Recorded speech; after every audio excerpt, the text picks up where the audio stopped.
তৃণমূলের আমলে বাংলায় ছিটে ফোটা উন্নয়নে হয়নি। সংসদে দাঁড়িয়ে শ্রমিক ভট্টাচার্য যে পরিসংখ্যান তুলে ধরলেন তাতে করে আঙুল দিয়ে সেই সত্যটাকে উদ্ঘাটন করা হলো। যেভাবে প্রত্যেক বছর বিশ্ব বাংলা বাণিজ্য সম্মেলনের ডাক দেওয়া হয়েছে, প্রত্যেক বছর প্রচুর কোটি কোটি টাকা খরচ করা হয়েছে, কিন্তু তার জেরে শিল্প কিন্তু আসেনি, নিট ফল শুধুই শূন্য। মমতার জমানায় শিল্পের আকাল, মুখ ফিরিয়ে নিয়েছে নামজাদা বহু সংস্থা। এবার আর শুধু অভিযোগ নয়, 14 বছরে 6,668টি সংস্থা বাংলা থেকে পাততাড়ি গুটিয়েছে। সেই পরিসংখ্যান সংসদে দিলেন শ্রমিক ভট্টাচার্য। সংখ্যানগত 110টা লিস্টেড কোম্পানি তারা তাদের অফিস পশ্চিমবঙ্গ থেকে তুলে নিয়ে যায়। আইন শৃঙ্খলা এবং লোয়ার জুডিশিয়ারি এ রাজ্যে বিনিয়োগের উপযুক্ত পরিবেশ বলে কেউ মনে করছেন না। বাংলায় শিল্প ছাড়ার হিড়িক। 2015 থেকে 2016 বাংলা ছেড়েছে 869টি সংস্থা। এবার 2016 থেকে 2017 তথ্য দেখা যাক, বাংলা ছেড়ে যায় 918টি সংস্থা। অন্যদিকে 2017 থেকে 18 হিসেব বলছে বাংলা থেকে 1027টি সংস্থা চলে যায়। 2011 থেকে 2025 পর্যন্ত বাংলা ছেড়ে যায় 6,668টি সংস্থা। বাংলায় নতুন শিল্প নেই, ঢুকছে নিউ টাউনে মাননীয় সাধের সিলিকন ভ্যালি।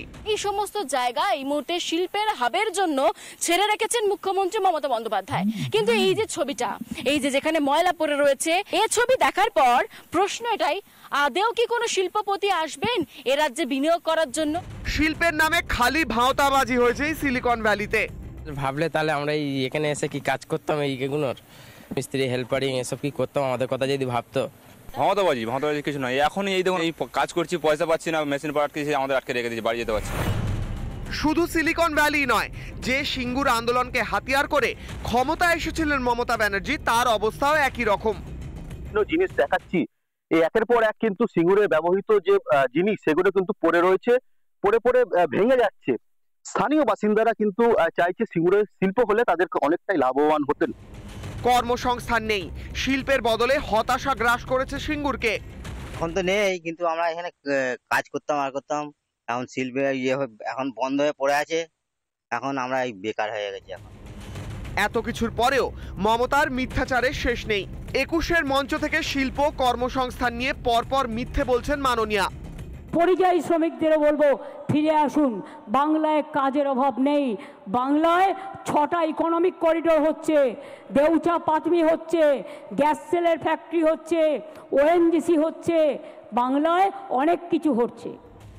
রাজ্যের দিকে দিকে ঢুকছে কারখানা, নতুন শিল্প কারখানার দেখা নেই। নতুন প্রজন্মের কাছে মমতা যুবশ্রী, কন্যাশ্রী, ললিপপ, এভাবেই বাংলার ভবিষ্যৎকে অন্ধকারের দিকে ঠেলে দিচ্ছে মমতার সরকার। রিপাবলিক বাংলা। নানা ধরনের কন্টেন্ট দেখার জন্য লাইক করুন, শেয়ার করুন আমাদের ফেসবুক পেজ, সাবস্ক্রাইব করুন আমাদের ইউটিউব চ্যানেল। পাশাপাশি অন্যান্য ব্রেকিং নিউজের জন্য অবশ্যই চোখ রাখুন রিপাবলিক বাংলায়।